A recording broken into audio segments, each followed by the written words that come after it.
Another thing that I heard while I was over here that I was shocked and surprised by, that people, I guess some people say they feel safer on the horse than on the ground. That they're good in the saddle, but not on the ground. And I just like, well, that's mind blowing.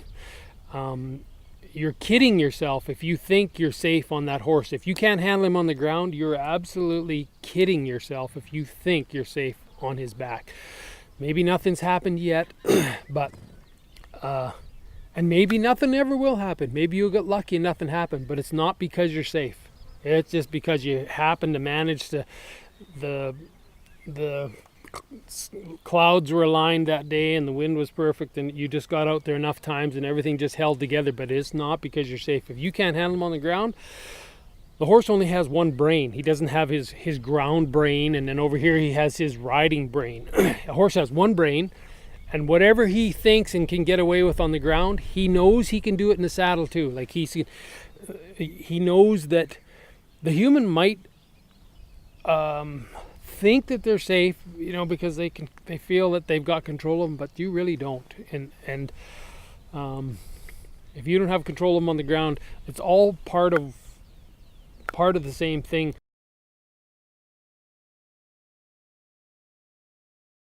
There's 4 savvies in what I consider horsemanship. 2 are on the ground. Liberty, what I call liberty, and the other one's online. Liberty is when the horse is loose. So if I was to go out into a pasture to catch horses, they're at liberty because there's no ropes on them. As soon as I put a click of rope on them, then that's online. And so I need to be good at both of those. That's my ground stuff, and I got to be able to do all these things, and I got to be able to control his feet and have a horse that's calm and relaxed and thinking, that I could ask a lot of him and he's fine with it. You're using your groundwork and your riding, but you'd use both of them to develop the horse mentally, emotionally, and physically. It's not you don't just physically ride around a horse and play him out. You don't chase him around a round pen until he's played out. You're not trying to play your horse out. You're trying to develop him mentally and emotionally and physically. If we own a horse, if we're even going to lease somebody's horses, it is our job and our responsibility, I believe, to develop that horse and make the horse better because of us, not worse. I often get people emailing me and stuff and phoning me, and they'll say, you know what, I bought this horse a year ago. He was really, really good. And every time I ride him, he gets worse. Every time I handle that horse, he gets worse. What do you think the problem is? And I just to get real quick to the answer, say, well, look in the mirror. Just hold the mirror up and have a look in it and you'll know what the problem is. The horse was really good and now he's slowly getting bad. But people go, well, his back must be out. He's got to have an injury. The food's wrong, blah, blah, blah, blah, all around the thing. But at the end of the day, 99% of the time, we have to look in the mirror and go, what do we need to learn? Why was he so good before and he's not now? And if he comes to you bad and he's still bad a year later, 2 years, 3, 5 years later, well, guess what? Look in the mirror still. If you want your horses to be better, we have to educate ourselves. And again, there's all these things that we're born with that we don't even know we're born with that interfere with good horsemanship. So those 4 savvies are real important. And a horseman possesses a high level of each one of those 4 savvies. You can't just be in the saddle. You can't just be on the ground. What I would consider a horseman anyways. You can't just be, I'm really good in the saddle, but I can't even lead my horse. I can't load him, but I'm really great in the saddle. Okay, so you might have 1/4 of a full deal. You're 25% out of 100 is what you got going on. So I believe to be a horseman, your liberty has to be at a high deal. Your online has to be high. Your freestyle riding, where you ride on a loose rein or nothing on the horse's head at all. And then your riding with contact. All 4 of those areas have to be developed. You need to learn all those 4 areas, and your horse needs to learn with you as you go along. And then once you've done it with 1 horse, now you need to do it with 100 horses.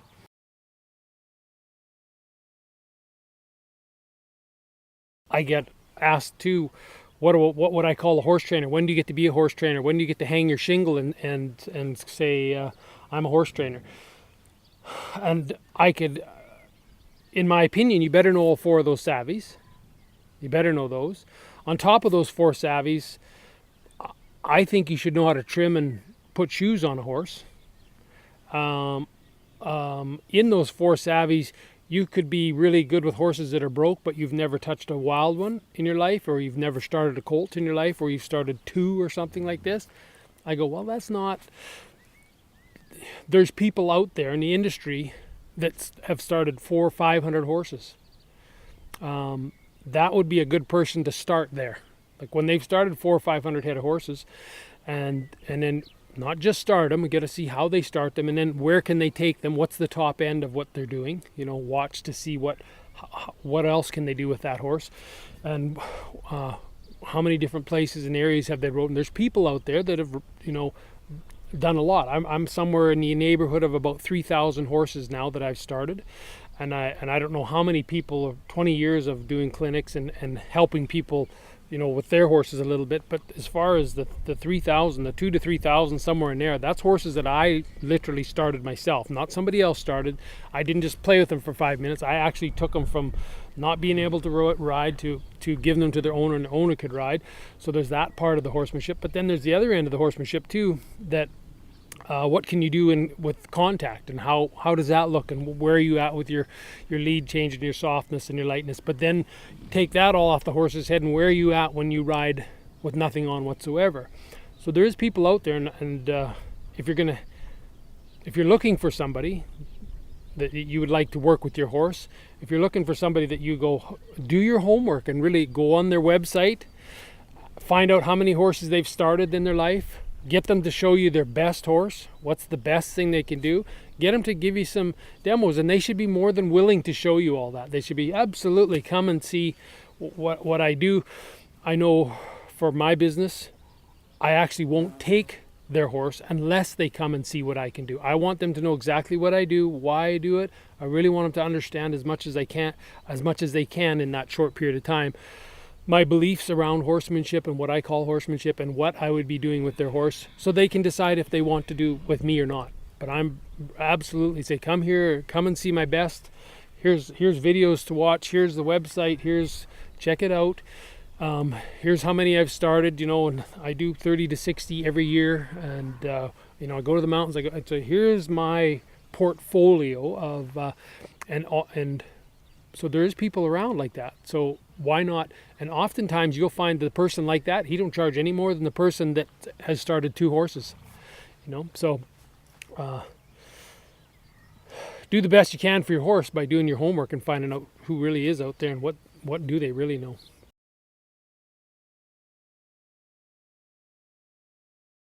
Another question that I get asked once in a while, not near enough, I don't think. And actually, people asking me like, who should get to train their horse and whatever. I don't get asked that question enough either. I think people should be a lot more serious. When you want somebody to start your horse, it's not by the kid down the road with the hard head, or somebody that's real sticky and can stay on a horse. They really have to. When you start a colt or start a young horse, the start isn't something we say. It's not something. It's everything.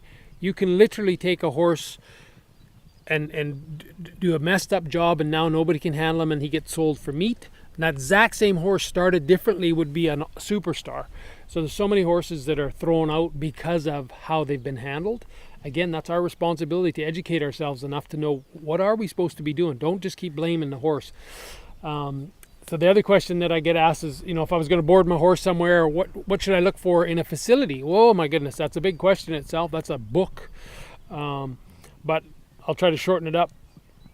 The mental, emotional, and physical health of a horse is super important. It's our horse, so a good portion of that is our duty to do.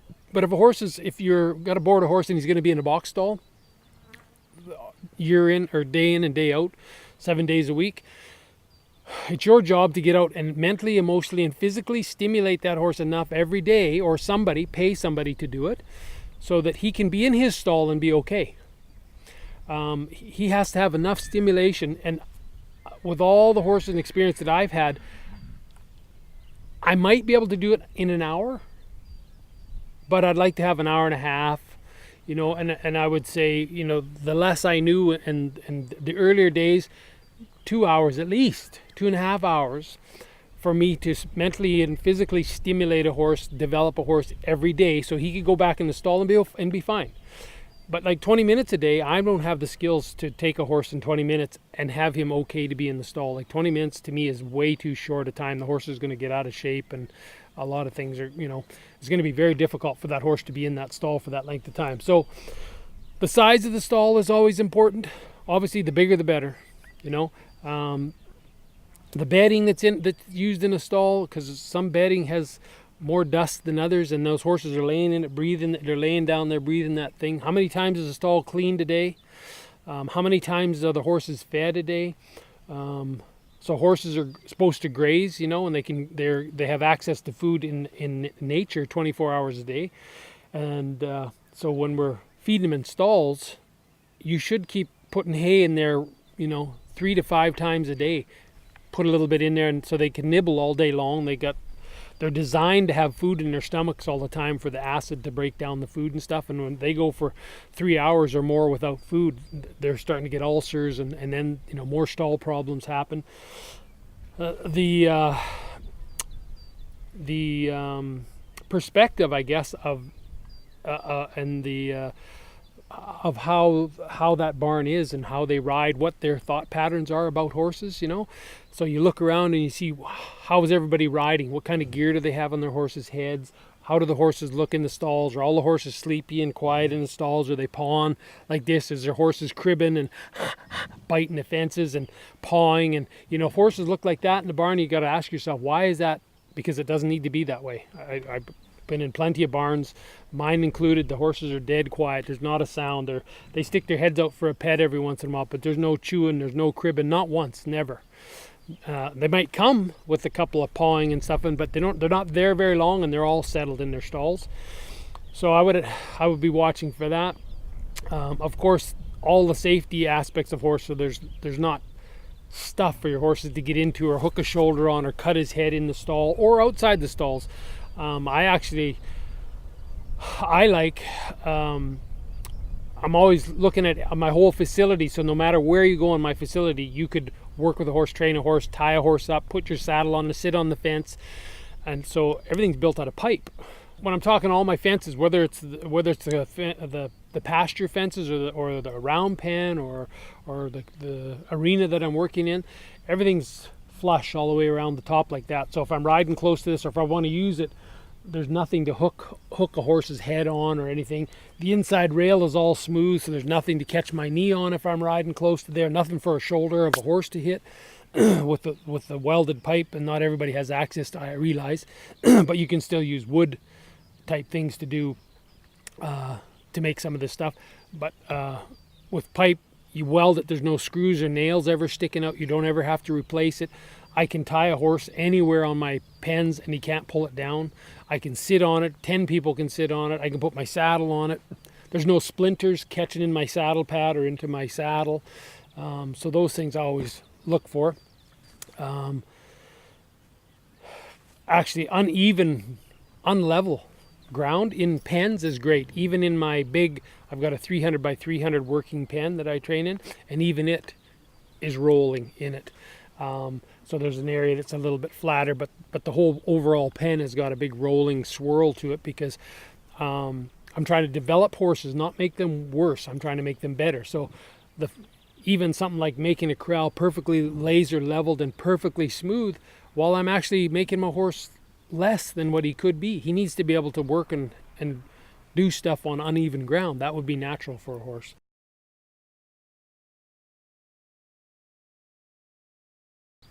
And when I think of when we're talking about horsemanship, the horsemanship that I'm interested in is as close to what other horses do as I can be. I'm not interested in what other people do or what other people think, or I'm not interested in trying to humanize horses or anthropomorphizing horses, if you can say that word, anthropomorphizing. It's when people they start naming their cars human names, and they have they're trying to turn their things and animals into humans. They're not humans. They don't want to be humans. no, they never asked to be humans, and I think it's a real disservice to horses to keep trying to make them into horses and say, well, I like this, so therefore they should like that. No. Whatever they like, you'll see in the pasture, and how they treat each other in the pasture and what they do in the pasture with each other. That's what they like. That's what's normal to them. That's what's natural to them. And I'm going to stick with that. I'm not going to try to turn them into my world.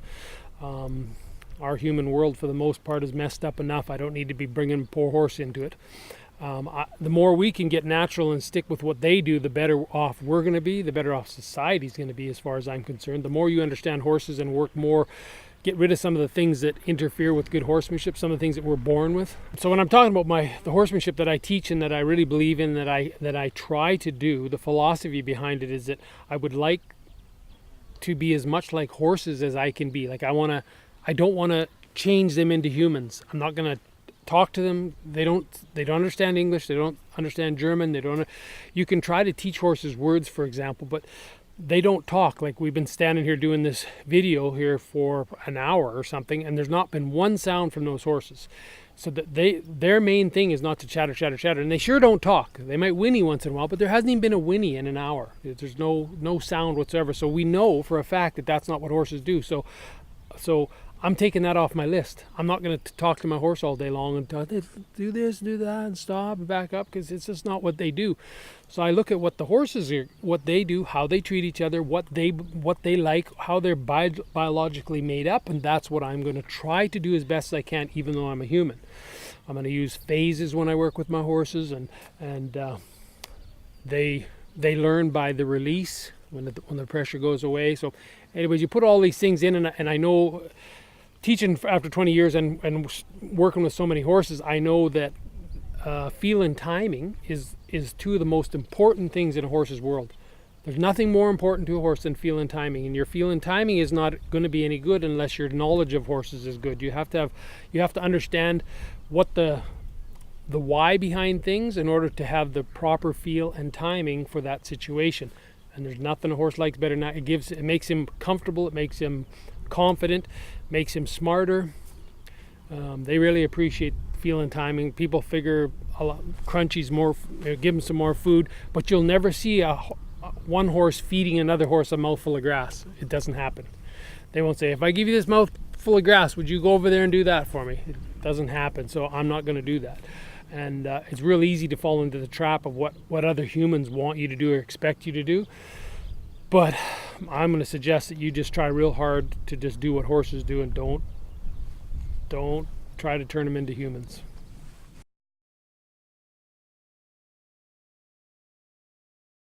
So I believe that if more people had to do horsemanship, even if you didn't own a horse and never plan on riding a horse, don't even like horses, if you were forced, if it was some kind of a law that you had to do good, you had to go through a course on good horsemanship. So like with my stages program, if you had to do stage 1 and 2, I've heard it 200 times or 500 times if I've heard it once, that